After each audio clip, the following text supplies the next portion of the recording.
Сәлеметсіздер ме оқушылар? Бүгінгі біздің сабағымыздың тақырыбы бір саны және цифры. Бұл сабақта сен бір саны нені білдіретінін білетін боласың. Бір цифрын жазып үйренесің. Балалар, сабағымызды бастамас бұрын қысқаша берілген санамақты менімен бірге қайталап айтып шығуға шақырамын. Бір дегенім бірлік, бірліксіз болмас тірлік. Екі дегенім жаман, елім болсын аман. Балалар, әрқашанда еліміз аман болсын.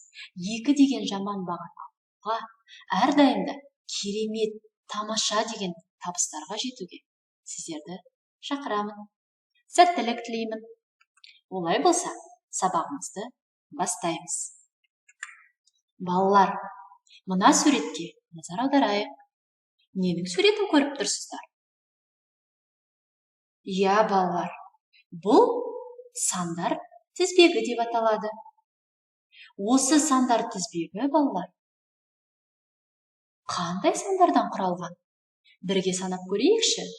1, 2, 3, 4, 5, 6, 7, 8, 9, 10. Балалар, осы сандар тізбегі қандай цифрдан басталып тұр? Әрине, балалар, бір сандан. Ендеше, балалар, бүгінгі біздің жаңа сабағымыздың тақырыбы да осы санмен тығыз байланысты. Балалар, сабағымызда бастамас бұрын видеороликке назар аударайық. Қане, бір санын оқып үйренеміз. Мынау бір бұтақ. Математикада бір зат бір цифрамен белгіленеді. Мысалы, бір алма, бір томар. Бір саны натурал сандардың ең кішісі. Осы бір санын сандық сәуледе белгілейік. Енді бір цифрын жазып үйренейік. Цифр бөлек торгөзде жазылады. Торгөздің ортасын табамыз. Оң жақтағы бұрышқа дейін түзу сызық сызамыз. Сосын қолымызды көтермей, астыңғы сызықтың ортасына дейін түзу сызық сызамыз. Балалар, видеороликті көріп шықтыңыздар. Видеороликте көрсетілген мәліметтерге сәйкес бір санның жазылу ережесін балалар сабақтан соң өздеріңіз үйде қайталап көріңіздер. Тамаша, балалар. Олай болса, әрі қарай жалғастырайық.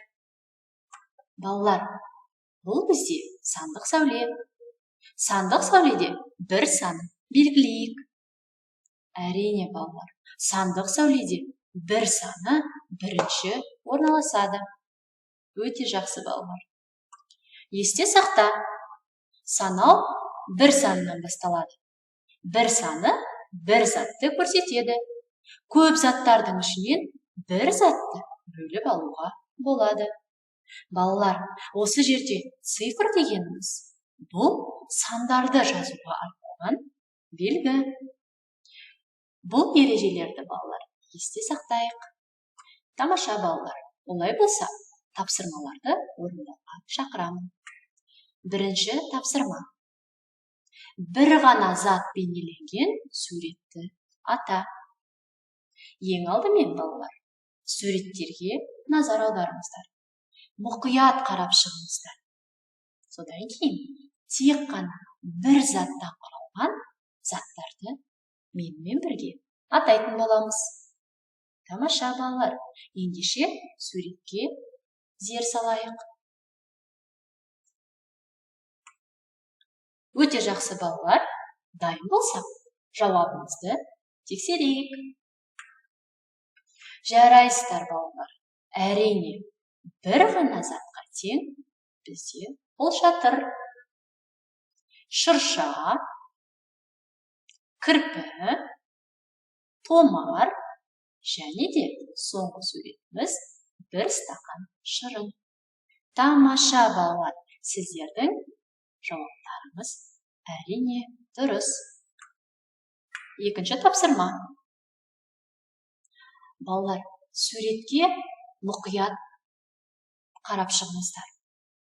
Бір санына тең заттарды көрсетіңіздер. Жақсы балалар, ойланайық. Қандай заттар бір ғана заттан құралған?